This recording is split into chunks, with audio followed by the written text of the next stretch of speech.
For our sermon series this summer, we invited you to submit and choose the sermon topics.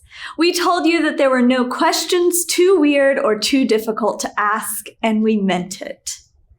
Today, we continue our series with a topic that most churches won't touch with a 10-foot pole.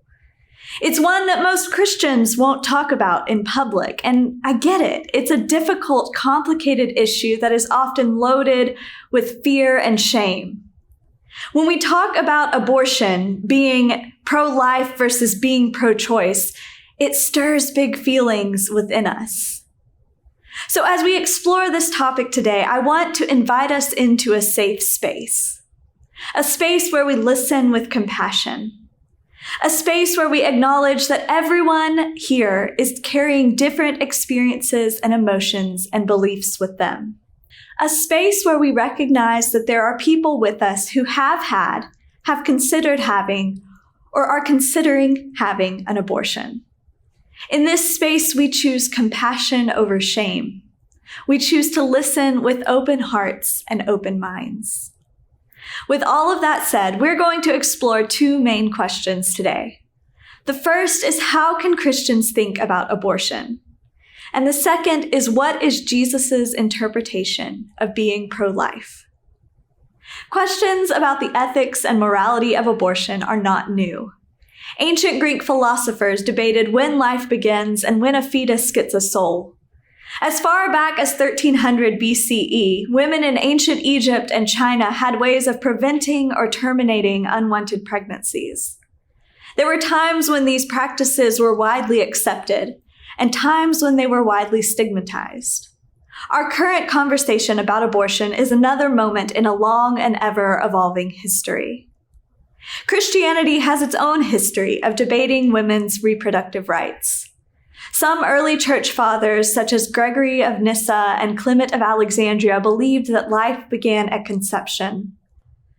John Calvin wrote that terminating pregnancies was a monstrous crime, and in 1869, Pope Pius IX decreed that life began at conception and that abortion was equal to murder.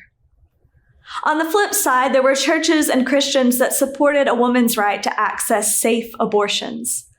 Abortion was illegal, but that didn't mean people stopped having them. Instead, they sought back alley abortions that often ended in serious illness or death of the mother. In the 1960s, the clergy consultation service began helping women get safe abortions and publicly challenged the U.S.'s strict abortion laws before disbanding after the Roe v. Wade decision.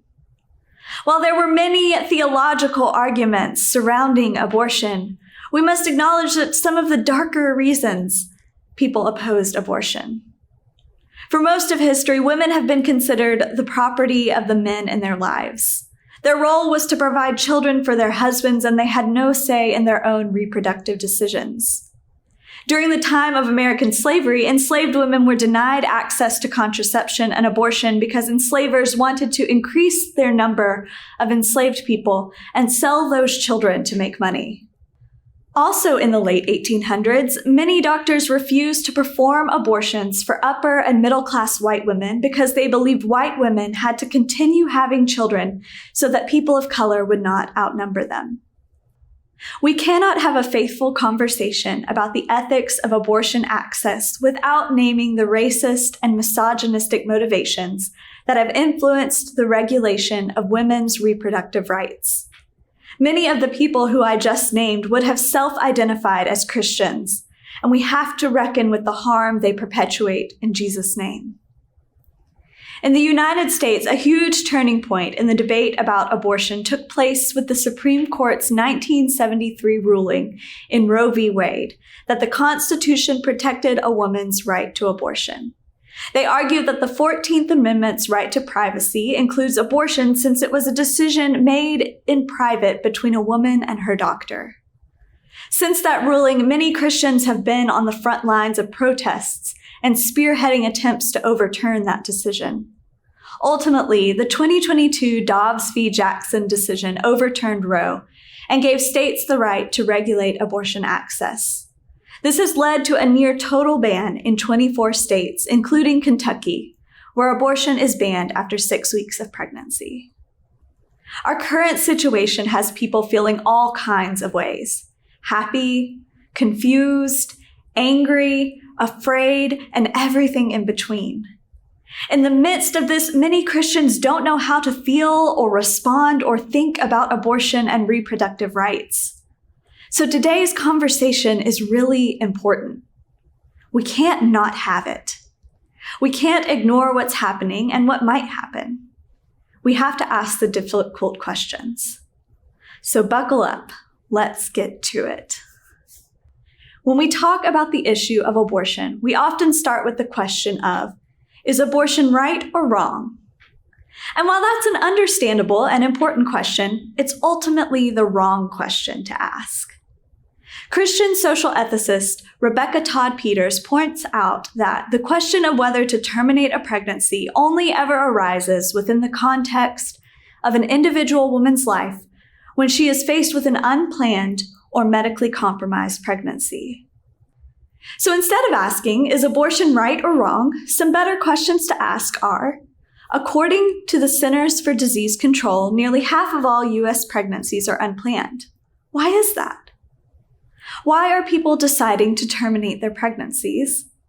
And what kind of material and social support do people need to make good moral decisions about their pregnancies and the composition of their families?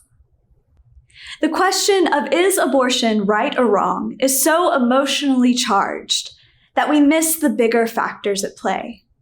We miss the real life circumstances that factor into the decisions women make about their reproductive health.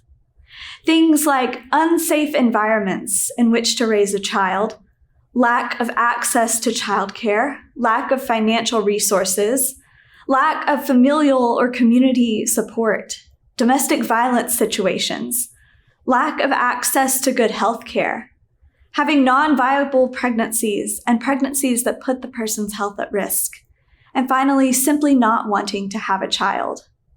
These are just a few of the many reasons someone may choose to terminate a pregnancy. This is why it's so important for us to enter into conversations about abortion and reproductive rights with compassion and empathy. The vast majority of people who have abortions do not make that decision lightly. Which brings us to the question of how Jesus would interpret being pro-life. The abortion debate is often divided into two camps: those who are pro-life and those who are pro-choice. Personally, I don't think either of those labels are useful anymore, and I'll introduce you to a more helpful phrase in a minute. But before I do that, and before we bring Jesus into this, let's define those terms. Pro-life is a label often used by people who are anti-abortion and pro-birth. Pro-choice is often used by people who support access to legal abortion. The reason I don't find these terms particularly useful anymore is because they have become so polarizing and are often used in ways that make them so narrow that it is difficult to have a nuanced and productive conversation. I'm not going to argue that Jesus is pro-life or pro-choice because the reasons people seek abortions are too varied and nuanced to make a blanket statement about how Jesus would respond. In the Gospel of Luke, Jesus inaugurates his earthly ministry by declaring, "The Spirit of the Lord is upon me, because God has anointed me to bring good news to the poor. God has sent me to proclaim release to the captives and recovery of sight to the blind, to set free those who are oppressed, to proclaim the year of the Lord's favor." In the Gospel of John, Jesus says that he is the good shepherd, and unlike thieves who deceive and harm the sheep, Jesus has come to give them abundant life if they will follow him. Jesus' ministry was about challenging oppressive powers, liberating those who are oppressed, and creating a world in which all people can flourish and thrive as God intended. As much as we wish that Jesus had spoken about the specific ethical issues that we face today, he didn't. Instead, he taught us principles that we can apply as we think about these ethical issues. He showed us that above all, God is love, and that we should live our lives in a way that reflects that love. God's love is not just a feeling. God's love is seeking justice for those who are oppressed, removing the societal barriers that keep people from thriving, and caring for the most vulnerable. God's love is treating each other with empathy and compassion always, seeking to understand rather than have the last word. God's love is choosing grace over shame and not using fear as a weapon to control other people. So if Jesus isn't pro-life or pro-choice as we define them, what is he? What should Christians be? I mentioned earlier that there's a term I find more useful when thinking about abortion and reproductive rights as a Christian. That term is reproductive justice. Reproductive justice was coined by a group of Black women in 1994 because they believed that pro-life and pro-choice movements both ignored the needs of the most vulnerable women in our country, specifically women of color. Reproductive justice, as defined by the nonprofit Sister Song, is the human right to maintain personal bodily autonomy, to have children, to not have children, and to parent children in safe and sustainable communities.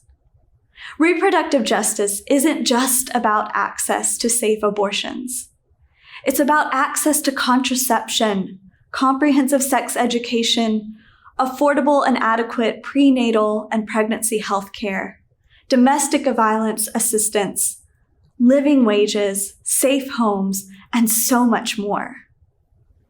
Whether you consider yourself a pro-life Christian, a pro-choice Christian, or somewhere in between, I think we can all agree that the world would be a much better place if we accomplished even half of those things. Imagine how different our families and communities could look if people are given the resources they need to make the best decisions about their reproductive health. Imagine how much better things would be if we created safe environments for women, families, and children to thrive. A world without gun violence and domestic violence. A world where everyone has enough food on their table and enough money in their bank accounts to cover their basic needs. A world where people have access to affordable, quality health care. A world where the church doesn't shame people for their decisions, but walks with them in love. That's a world that looks like what Jesus was talking about when he prayed about God's kingdom being made a reality on earth. Working for reproductive justice seems in line with what Jesus taught and how Jesus lived during his earthly ministry. So, is abortion right or wrong? I'm not going to answer that question for you today. That's a question we each have to work out for ourselves.